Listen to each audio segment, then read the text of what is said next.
Now here's an MD, references MD.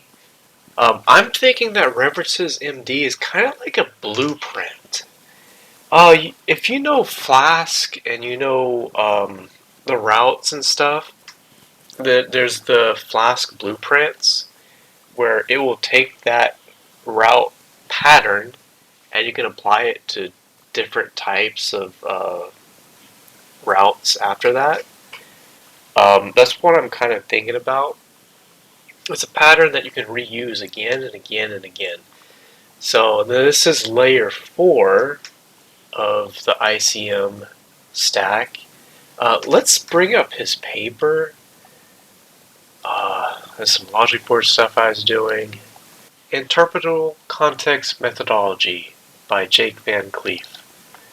Just open this up. Go get this paper.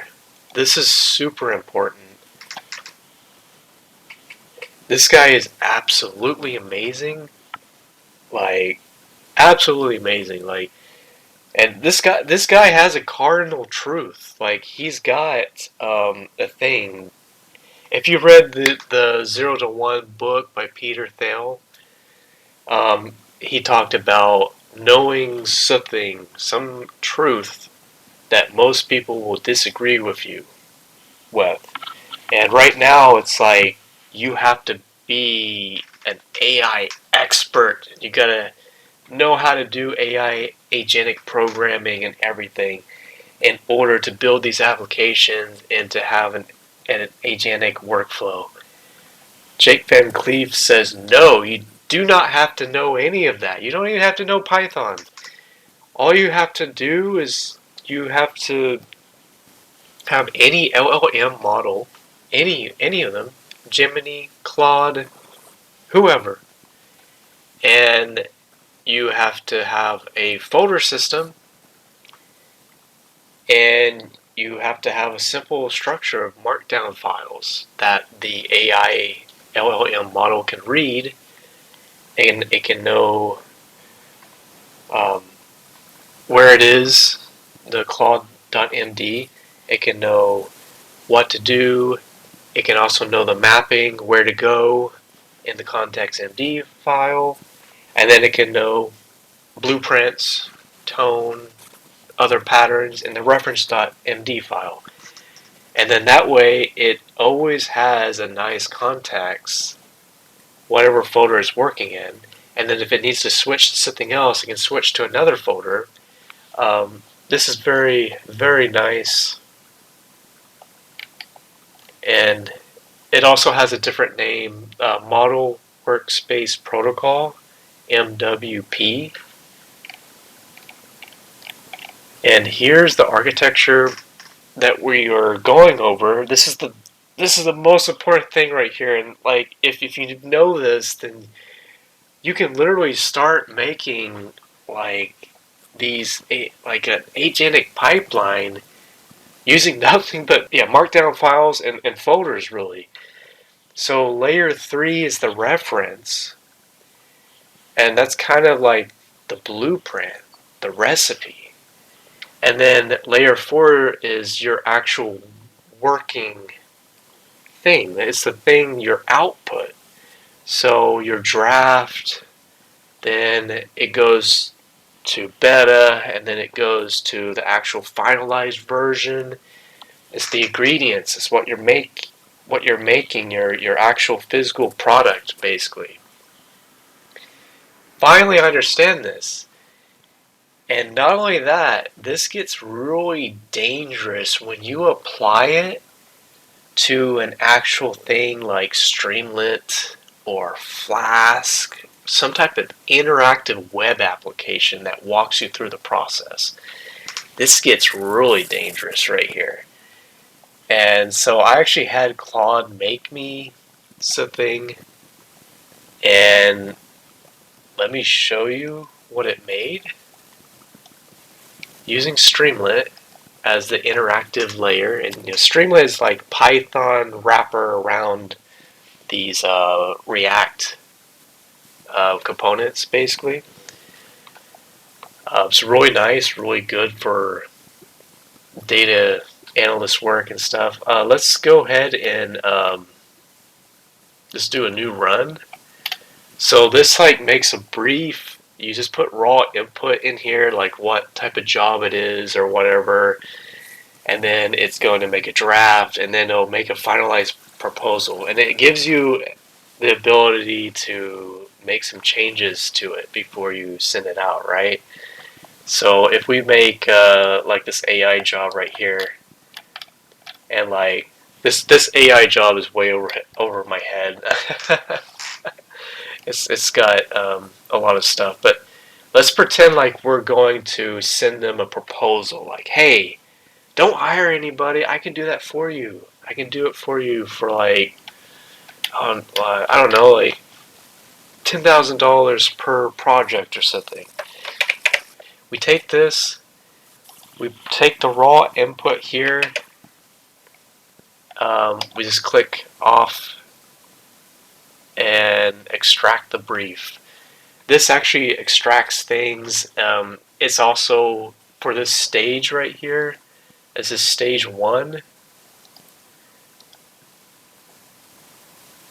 Let me just show you. It's in here. Stage 1 is ingest, and it has references. This is the layer 3 right here. Has the extraction rules and stuff. This is what you're supposed to get out of here, and it just runs Claude inside this folder. Streamlit is running Claude inside this folder. I don't have an Anthropic API account, so I only have the Claude code. That's okay for now. So yeah, it'll be a little bit more slower than actually calling Claude directly, but we're just running Claude inside my computer as a local job, and it is going through whatever I put inside of here, and it's using this as my recipe references. Yeah, so just remember, layer 3 right here is the blueprint, the recipe, and layer 4 is like the output that you're getting out of it, and it changes every single time. And this is the ingest stage, and then next is going to be the agent stage. So it made a structured brief, it made a draft right here. It took everything out of here. Some of the stuff it doesn't know about. So we continue to stage 2. Now Streamlit has changed its folder to this one, O2 agent. Now it's looking at this reference, it's looking at me. Who am I? And this usually doesn't change unless I get a new skill or something. And then it's looking at the proposal structure, like how is the proposal going to look like? And here's kind of the draft that it made. We run the agent, and it's just running Claude code locally for now. And it's a little bit slower because of that. A little bit more performance and stuff, but I think it's okay. Like, this is like something that somebody can run locally. It can be a local application, or we could put it on a web server, and we could have someone log in. We have a basic Streamlit application with logins and stuff, just like I built before. They log in and then they do their work. Here's the draft. Here's the edit gate. I can actually like edit this. It'll edit the file, and let's just say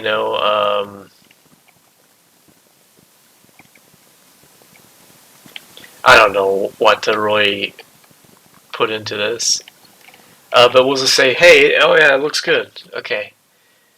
So I don't edit it or anything, but I could completely edit it and change it around. We go to stage 3. Now Streamlit has changed its folder to stage 3, and it's going to run Claude inside this folder again. Here's a context right here. Here's the output. I've ran out of iNotify instances on my operating system right now because like I have all these folders and stuff open, so I'm not getting updated. My folders are not updating, so just know that there should be documents in here right now because I've already ran it before. Let's do the final format. It's running Claude again, and it's just doing the final format. Like that's all it's doing for the final format. Just make it look pretty. It's just making it look pretty.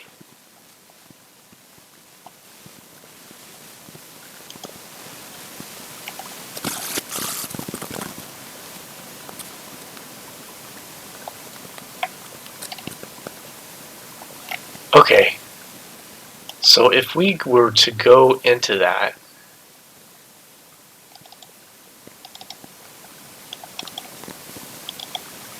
oh, where is it? Where did it put it? Oh, here it is. Okay.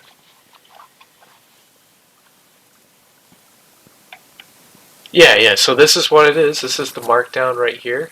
What we bring, how we would approach this issue, this application, why use Solin. Next step, let's schedule a 30-minute call. Oh, that's cool. So it's just put it right here. I guess I need to do a little bit more coding or tell Claude, hey, make that downloadable. That's the last thing we're missing. We're missing a download button right here. That's all we're missing. But yeah, this is kind of cool. This is really cool. So we're kind of trying to do a hybrid approach. We're trying to put the agent kind of in the middle, because I still want to have an agent retrieve things from a database, right? To get data from a giant database or whatever.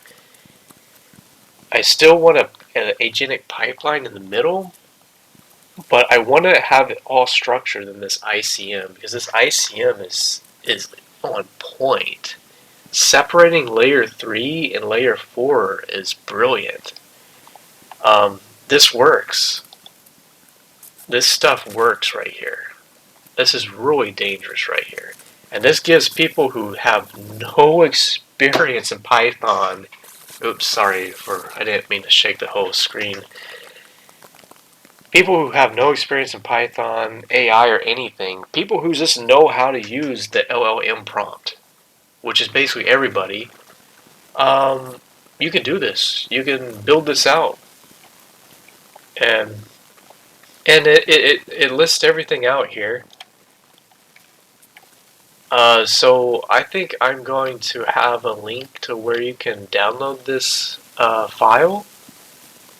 And by the way, you could also have Claude or Gemini or whoever actually read this file for you and kind of give you a nice structured how-to, or just explain it to you step by step, which it helps out a lot.